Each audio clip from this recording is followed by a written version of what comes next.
ನಮಸ್ತೆ.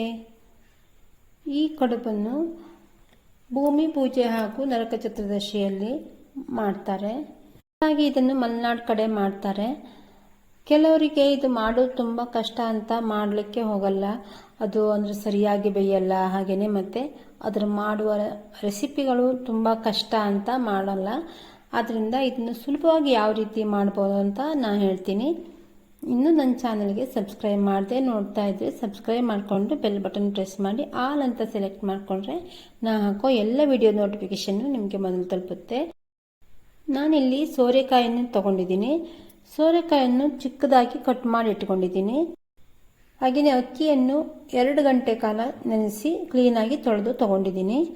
ಈ ಕಡುಬಿಗೆ ಸೋರೆಕಾಯಿನೇ ಆಗಬೇಕು ಅಂತ ಇಲ್ಲ.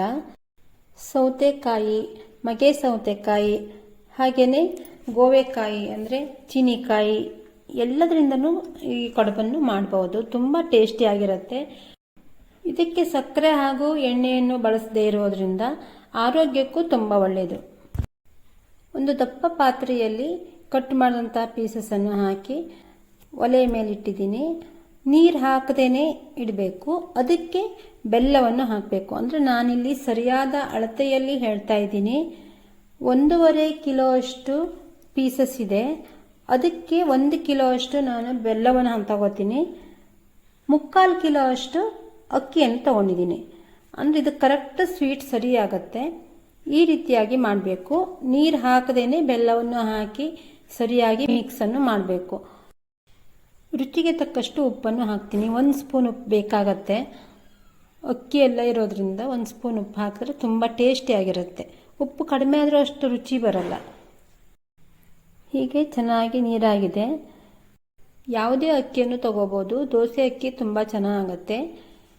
ಏಲಕ್ಕಿಯನ್ನು ಹಾಕಿ ಸಣ್ಣ ತರಿಯಾಗಿ ಬೀಸಬೇಕು. ಅಂದರೆ ತುಂಬ ದೊಡ್ಡ ಕಡಿಯಾಗಿ ಬೀಸಿದ್ರೆ ಅಷ್ಟು ಚೆನ್ನಾಗಾಗಲ್ಲ, ಬೇಯಲ್ಲ ಬೇಗ.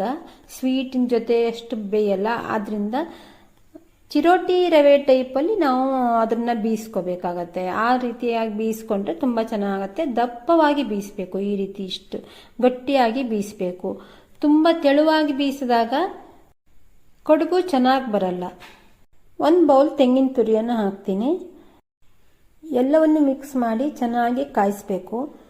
ಸ್ವಲ್ಪ ಗಟ್ಟಿ ಆಗುವವರೆಗೂ ಕಾಯಿಸ್ತಾ ಇರಬೇಕು.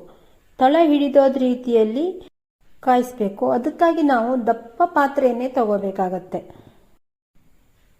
ಇಲ್ಲಿ ನಾನು ಯಾವ ರೀತಿ ಕಡುಬನ್ನು ಮಾಡ್ತೀನಿ ಅಂತ ಹೇಳ್ತೀನಿ. ನೀವು ಹೇಗೆ ಮಾಡ್ತೀರಾ ಅಂತ ಕಮೆಂಟ್ ಮೂಲಕ ತಿಳಿಸಿ. ಈಗ ಆಗ್ತಾ ಇದೆ. ಇಷ್ಟು ಗಟ್ಟಿ ಆದ ನಂತರ ಗ್ಯಾಸ್ ಆಫ್ ಮಾಡ್ತೀನಿ. ಈ ಕಡುಬನ್ನು ಬೇಯಿಸ್ಲಿಕ್ಕೆ ಬಾಳೆ ಎಲೆ ಬೇಕಾಗತ್ತೆ. ಈ ಬಾಳೆಯನ್ನು ನಾವು ಗ್ಯಾಸ್ ಮೇಲೆ ಈ ರೀತಿಯಾಗಿ ಸ್ವಲ್ಪ ಇಟ್ಟು ಸ್ವಲ್ಪ ಬಾಡುವ ಥರ ಮಾಡಬೇಕು. ಅಂದರೆ ಸ್ವಲ್ಪ ಅದು ಈ ರೀತಿ ಆಗಬೇಕು. ಸಣ್ಣ ಉರಿಲಿ ಇಟ್ಟು ಈ ರೀತಿಯಾಗಿ ಎಲ್ಲ ಬಾಳೆಯನ್ನು ಬಾಡಿಸಬೇಕು. ನಂತರ ಬಾಳೆಯನ್ನು ಕ್ಲೀನಾಗಿ ಒರೆಸಿ ಮಾಡಿಟ್ಟಂಥ ಹಿಟ್ಟನ್ನು ಹೀಗೆ ತಟ್ಟಬೇಕಾಗತ್ತೆ. ಈ ರೀತಿಯಾಗಿ ತಟ್ಟಬೇಕು. ಬಾಳೆ ಮಧ್ಯದಲ್ಲಿ ಕಡುಬನ್ನು ಹಚ್ಚಬೇಕು. ಯಾಕೆಂದರೆ ಬಾಳೆಯನ್ನು ಫೋಲ್ಡ್ ಮಾಡಬೇಕು. ಅದಕ್ಕೆ ಅಂದರೆ ಸಣ್ಣದಾದ ಬಾಳೆ ಆದರೆ ಒಂದೊಂದೇ ಕಡುಬನ್ನು ಈ ರೀತಿಯಾಗಿ ತಟ್ಟಬಹುದು. ಕಡುಬನ್ನು ಇಷ್ಟು ತೆಳುವಾಗಿ ಈ ರೀತಿ ಹಚ್ಚೋದ್ರಿಂದ ಬೇಗ ಬೇಯುತ್ತೆ. ತುಂಬ ಚೆನ್ನಾಗಾಗತ್ತೆ. ಒಮ್ಮೆ ಟ್ರೈ ಮಾಡಿ. ಸ್ವೀಟ್ ಇಷ್ಟ ಆದವರಿಗೆ ಸಕ್ಕರೆ ಇಲ್ಲದೆ ಎಣ್ಣೆ ಯೂಸ್ ಮಾಡದೆ ಏನಾದರೂ ತಿನ್ನಬೇಕು ಅಂದಾಗ ಇಂತಹ ಕಡುಬನ್ನು ಯಾವಾಗ ಬೇಕೋ ಆಗ ಮಾಡಿಕೊಂಡು ತಿನ್ಬೋದು. ಚೆನ್ನಾಗಿರುತ್ತೆ. ಈಗ ಈ ರೀತಿಯಾಗಿ 4 ಕಡೆಯಿಂದ ಫೋಲ್ಡ್ ಮಾಡ್ತೀನಿ. ಎಲ್ಲ ಕಡುಬನ್ನು ಇದೇ ರೀತಿಯಾಗಿ ನಾವು ಫೋಲ್ಡ್ ಮಾಡಿ ರೆಡಿ ಮಾಡಬೇಕು. ಅಂದರೆ ಸ್ವಲ್ಪ ಪ್ರೆಸ್ ಮಾಡಬೇಕು. ಹೀಗೆ ಮಾಡಬೇಕು. ಹೀಗೆ ಉಲ್ಟಾ ಇಟ್ಟು ನಾವು ಬೇಯಿಸಬೇಕಾಗತ್ತೆ. ಯಾಕೆಂದರೆ ಅದು ಮತ್ತೆ ಫೋಲ್ಡ್ ಬಿಚ್ಚಿಬಿಡತ್ತೆ. ಅದಕ್ಕೆ ಈ ಕಡುಬನ್ನು ಮತ್ತೆ ನಾವು ಬೇಯಿಸಬೇಕು. ಅದನ್ನು ನಾನು ಕುಕ್ಕರಲ್ಲಿ ಬೇಯಿಸ್ತೀನಿ. ಕುಕ್ಕರಿಗೆ 1.5 ಲೀಟ್ರಷ್ಟು ನೀರು ಹಾಕಿ ಅದರ ಒಳಗೆ ನಾನು ಒಂದು ರಿಂಗನ್ನು ಇಡ್ತೀನಿ.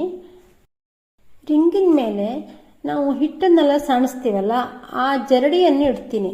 ರಿಂಗ್ ಇಲ್ಲ ಅಂದರೆ ನೀವು ಡೈರೆಕ್ಟಾಗಿ ಆ ಜರಡಿಯನ್ನೇ ಉಲ್ಟಾ ಮಾಡಿ ಇಡ್ಬೋದು. ಆ ಥರ ಮಾಡಿಟ್ಟು ಅದರ ಮೇಲಿಂದ ಹೀಗೆ ಜರಡಿಯನ್ನಿಟ್ಟು ಇಡ್ಬೋದು. ಅಂದರೆ ಅದು ನೀರು ತಾಗಬಾರ್ದು, ನಾವು ಇಟ್ಟಂಥ ಕಡುಬಿಗೆ ನೀರು ತಾಗಬಾರ್ದು. ನಂತರ ಇದ್ರ ಮೇಲೆ ನಾನು ಕಡುಬನ್ನು ಇಡ್ತೀನಿ. ಮಾಡಿಟ್ಕೊಂಡಂಥ ಕಡುಬನ್ನು ಹೀಗೆ ಇಡಬೇಕು, ಒಂದ್ರ ಮೇಲೊಂದು ಇಡಬೇಕು.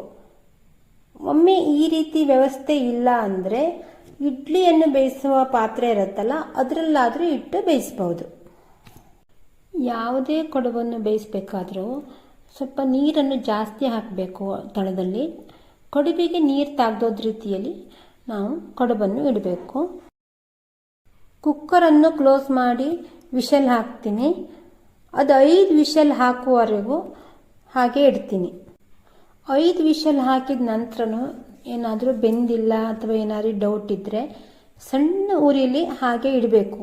ಒಂದು 10 ನಿಮಿಷ ಅಷ್ಟು ಹಾಗೆ ಇಟ್ಟು ಪೂರ್ತಿ ಕೂಲಾದ ನಂತರ ಕುಕ್ಕರನ್ನು ಓಪನ್ ಮಾಡಬೇಕು. ತುಂಬ ಚೆನ್ನಾಗಿ ಬೆಂದಿರುತ್ತೆ. ಕಡುಬಿಗೆ ಸ್ವೀಟ್ ಹೆಚ್ಚಾದರೂ ಸರಿಯಾಗಿ ಬೇಯಲ್ಲ, ಅಕ್ಕಿ ರವೆ ತುಂಬ ದೊಡ್ಡದಾಗಿದ್ದರೂ ಸರಿಯಾಗಿ ಬೇಯಲ್ಲ. ನಾ ಹೇಳಿದ ಹದದಲ್ಲಿ ಸರಿಯಾಗಿ ಕಡುಬನ್ನು ಮಾಡಿದ್ರೆ ತುಂಬ ಚೆನ್ನಾಗಾಗತ್ತೆ. ಮಲೆನಾಡು ಕಡೆ ತುಂಬ ಜನರಿಗೆ ಈ ಕಡುಬನ್ನು ಮಾಡೋದು ತುಂಬ ಈಸಿ, ತುಂಬ ಮಾಡ್ತಾ ಇರ್ತಾರೆ. ಆದರೆ ಗೊತ್ತಿಲ್ಲದವರಿಗೆ ಇದು ಹೇಗೆ ಮಾಡೋದು ಅಂತ ನಾನು ಹೇಳಿದ್ದೀನಿ. ನಾನು ಮಾಡೋ ರೀತಿಯಲ್ಲಿ ನಾನು ಹೇಳಿದ್ದೀನಿ.